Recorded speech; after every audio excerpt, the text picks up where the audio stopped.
Hey everybody, welcome back to Rust Belt Customs.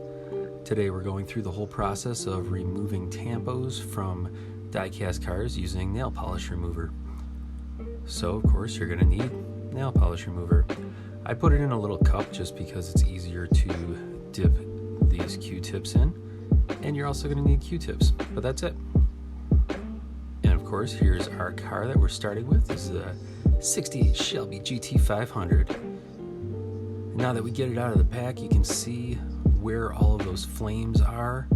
Now these are two-color flame. They're yellow on the inside, gold outline, and you'll see how that two-color plays into it.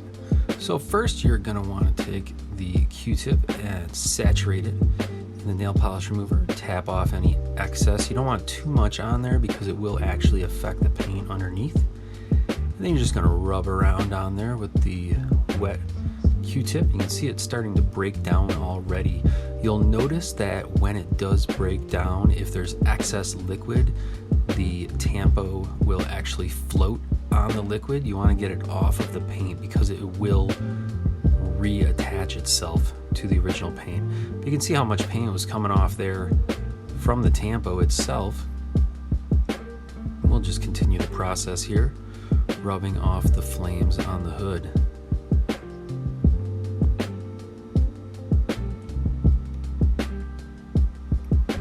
You want to get into all the little cracks and crevices.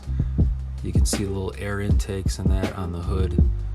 We want to make sure we get in there really well without hitting the edges.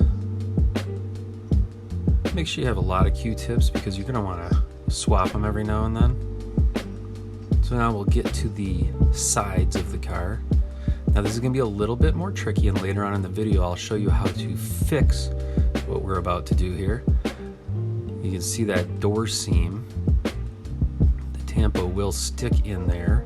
And it's a little more difficult to get it out, but we have a quick fix for it coming up later on in the video.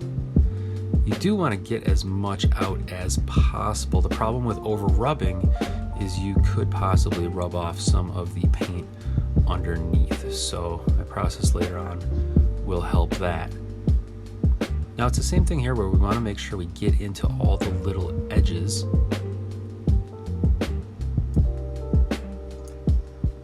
But when doing that, you want to make sure you don't get anything on the wheels or on the windshield. And here's an example of what happens when you do that. So you can see the discoloration on the wheels. It's actually deteriorated a little bit of the sheen. Same thing with the windshield. You can see how it fogs it up if you do get the nail polish remover on the windshield itself. So we don't want to be doing that. We'll continue on and clear off the rest of the car now.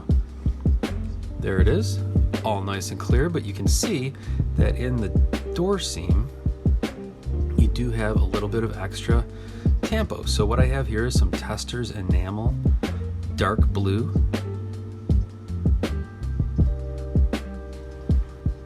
And we'll just take a little bit off the cap. After I shook it up, the cap color is the same as what's in the jar. Take a sewing needle and just get the point in there. And it's just the perfect amount. You can see a little bubble on the end. That's the paint. And it's just the right size to get into those door seams. So while it's not a perfect match, it will, because of the contrast in height between the inside of the door seam and the panel of the car, it does actually cover very well. And you'll see with the finished product after it dries, it is near seamless. And with this paint, of course, you can get into any of the little cracks and crevices where some of the tampo is stuck. So that means the bottom seams and, of course, those pesky door seams. So now that we have everything cleaned up and done, this is the finished product. And you can see where the door seams are filled in. Everything's nice and clean, looks like a stock car.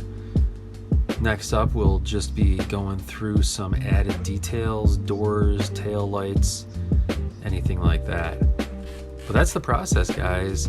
Real quick and easy, not difficult at all, using very simple things that you may already have in your house.